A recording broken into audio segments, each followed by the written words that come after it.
తమ పార్టీ అధికారం కోల్పోయినా తాను సైతం ఎన్నికల్లో ఓడినా సరే ఆ మాజీ మంత్రి తీరు మార్చుకోవడం లేదు. ఎన్నికల్లో ఓటమితో తోటి మాజీ మంత్రులంతా సైలెంట్ అయిపోతే ఈయన మాత్రం రివర్స్ గేర్లో రెచ్చిపోతున్నారు. ప్రభుత్వంలో ఎక్కడ లోపాలున్నా టక్కున మీడియాలో హల్చల్ చేస్తున్నారు.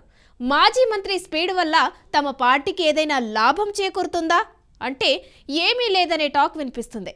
కొత్తగా కొలువుదీరిన ప్రభుత్వం నిలదొక్కుకోవడానికి కాస్త టైం ఇవ్వాల్సిన బాధ్యతను గుర్తు చేస్తే తగ్గేదేలే, నేనింతే కటువుగానే జవాబిస్తున్నానంటున్నారు. పార్టీ ఓటమి తర్వాత జిల్లా సారథ్య బాధ్యతల కోసం ఎవరు ముందుకు రాని పరిస్థితులలో ఈయనకే పగ్గాలు అప్పగించారు.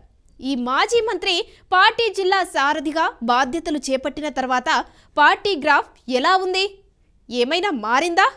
తరచూ ఈయన చేస్తున్న కాంట్రవర్సీ కామెంట్స్తో ప్రభుత్వానికి డ్యామేజ్ జరుగుతోందా? అసలు ఈ మాజీ మంత్రి స్పీడ్ వల్ల ఎవరికి లాభం, ఇంకెవరికి నష్టం? ఈ స్టోరీలో చూద్దాం.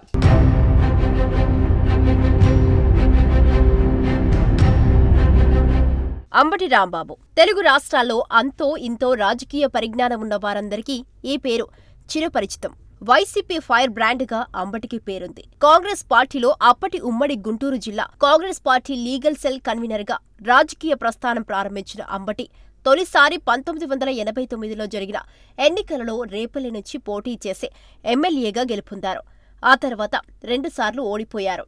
వైఎస్ రాజశేఖర్ రెడ్డికి అత్యంత సన్నిహితుడిగా ముద్రపడ్డ అంబటి రాంబాబు వైఎస్ మరణం తర్వాత జగన్కు మద్దతుగా కాంగ్రెస్ పార్టీకి గుడ్ బై చేసి వైసీపీలో చేరిపోయారు. జగన్ స్థాపించిన వైసీపీలో అంబటి అధికార ప్రతినిధిగా సొంత కాంగ్రెస్ పార్టీతో పాటు టీడీపీని ఏకిపడేయడమే పనిగా పెట్టుకున్నారు. కొద్ది రోజుల్లోనే జగన్కు అపర విధేయుడనే పేరు పొందారు.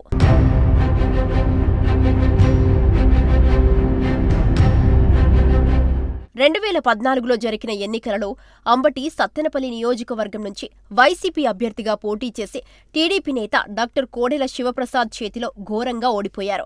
5 ఏళ్లు ప్రతిపక్షంలో ఉన్న ఫైర్ బ్రాండ్ ముద్రను నిలుపుకుంటూ 2019లో జరిగిన ఎన్నికల్లో అప్పటి స్పీకర్ డాక్టర్ కోడెల శివప్రసాద్పై విజయం సాధించారు. ఎమ్మెల్యేగా ఉన్న సమయంలో ఫోన్లో ఒక మహిళతో అంబటి అసభ్యకర రీతిలో మాట్లాడిన మాటలు బయటకు పొక్కడం రాజకీయ వర్గాల్లో దుమారం రేపింది. అప్పటి ఆడియో సోషల్ మీడియాలో వైరల్ అయింది. ఎమ్మెల్యే స్థాయిలో ఉన్న వ్యక్తి ఒక బజారు వ్యక్తిలాగా రోమియోలా మాట్లాడిన తీరు తీవ్ర విమర్శలకు గురైంది. ఆడియో తనది కాదని అంబటి ఖండించినా జరగాల్సిన డ్యామేజీ జరిగిపోయింది.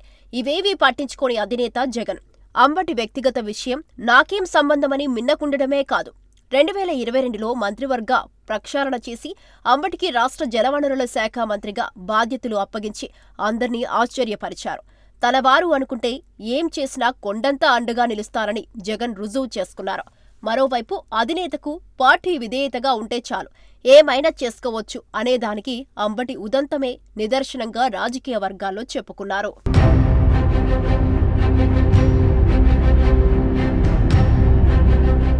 అంబటి మంత్రిగా బాధ్యతలు నిర్వహిస్తున్న సమయంలో పోలవరం పనులకు సంబంధించిన పనులపై చేసిన కామెంట్స్ మరోసారి దుమారం రేపాయి. పోలవరం ప్రాజెక్టు పనులు నాకు అర్థం కావటం లేదంటూ చెప్పడం సంచలనంగా మారింది. తన శాఖకు సంబంధించిన విషయాలు అర్థం కావటం లేదని చెప్పిన ఏకైక మంత్రి అన్న విమర్శలు వెల్లువెత్తాయి. కనీస అవగాహన లేని వ్యక్తికి ఏ ప్రాతిపాదికన మంత్రి పదవి కట్టబెట్టారని అప్పటి సీఎం జగన్మోహన్ రెడ్డిని ప్రతిపక్షాలు ఉతికి ఆరేశాయి. వైసీపీ మంత్రులు, నేతలు ఎదురుదాడి చేశాయి.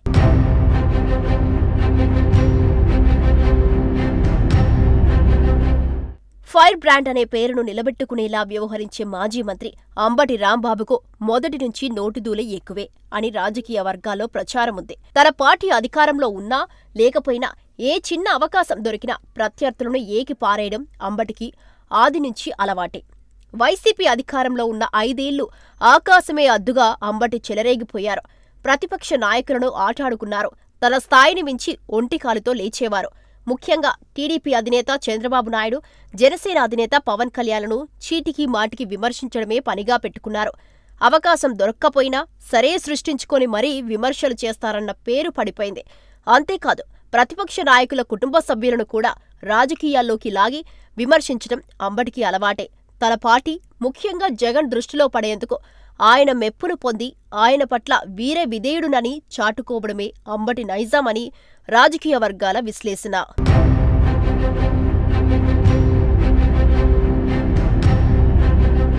ఫైర్ బ్రాండ్ అనే పేరుకు సార్థక నామధేయుడిగా ముద్రపడ్డ అంబటి ప్రత్యర్థి పార్టీలను, వారి నాయకులను విమర్శించే విషయంలో తన స్వలాభం చూసుకుంటున్నాడనే తప్ప పార్టీకి ఎటువంటి ప్రయోజనం ఉండటం లేదట. ఇంత చిన్న విషయాన్ని అధినేత ఎందుకు అర్థం చేసుకోలేకపోతున్నాడని సొంత పార్టీ నేతలే గుసగుసలాడుకుంటున్నట్లు టాక్. ప్రస్తుతం కూటమి ప్రభుత్వం అధికారంలోకి వచ్చి 6 నెలలే అయ్యింది. కొత్తగా కొలువుదీరిన ప్రభుత్వానికి కనీసం ఏడాది గడువు ఇచ్చిన తర్వాతే విమర్శలు చేయడం రాజకీయ సంప్రదాయం. అంబటి రాంబాబు మాత్రం అలాంటి సంప్రదాయాలు, ఆనవాయితీలు పట్టించుకోవడం లేదు. అధికార పార్టీని విమర్శించడానికి అత్యుత్సాహం చూపిస్తున్నారని టాక్ జరుగుతోంది. తన వ్యక్తిగత రాజకీయ లబ్ధి కోసమే వైసీపీ కార్యకర్తలను రెచ్చగొడుతున్నారనే ఆరోపణలు ఓపెన్ సీక్రెట్.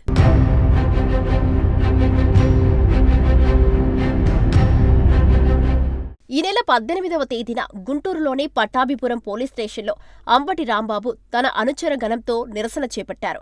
టీడీపీ, జనసేన పార్టీల సోషల్ మీడియాపై ఫిర్యాదు చేశారు. తామిచ్చిన ఫిర్యాదును ఎప్పటిలోపు చర్యలు తీసుకుంటారో చెప్పాలని పోలీసులతో వాగ్వాదానికి దిగారు. పోలీస్ స్టేషన్ మెట్లపై కూర్చొని ప్లే కార్డులను ప్రదర్శించిన ఘటన సంచలనం సృష్టించింది. పోలీస్ స్టేషన్లో నిరసనలు తగదని పోలీసులు వారించినా పట్టించుకోలేదు.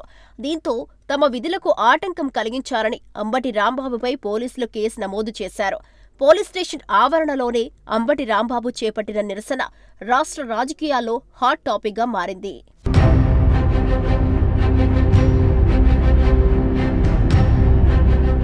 వైసీపీ ప్రభుత్వం అధికారంలో ఉన్నప్పుడు అంబటి రాంబాబు చేసిన అక్రమాలు, కుంభకోణాలను అధికార పార్టీ వెలుగులోకి తీసుకొచ్చే పనిలో ఉండటం గమనించిన అంబటి రాంబాబు తన ప్లాన్లో భాగంగానే ఆందోళనలు నిర్వహిస్తున్నట్లు టాక్ వినిపిస్తోంది. వైసీపీ ప్రభుత్వ హయాంలో రెచ్చిపోయిన వారందరి మీద చర్యలు ఉంటాయని చంద్రబాబు, పవన్ కళ్యాణ్, నారా లోకేష్ బహిరంగ ప్రకటనలతో చాలా మంది సైలెంట్ అయిపోయారు. మరికొంతమంది కూటమి పార్టీలో చేరి తమ అక్రమాలు బయటకు రాకుండా ప్రయత్నాలు చేసుకుంటున్న విషయం, మరికొంతమంది తమను ఎక్కడ అరెస్టు చేస్తారో అని భయపడుతున్న పరిస్థితి వైసీపీ నేతల్లో క్లియర్గా కనిపిస్తోంది. తాను మాత్రం వైసీపీని వీడి మరో పార్టీలో చేరే అవకాశమే లేదంటున్న అంబటి రాంబాబు ప్రతిపక్ష నేతగా రెచ్చిపోతుండడానికి బలమైన కారణాలే ఉన్నాయని రాజకీయ వర్గాల్లో టాక్.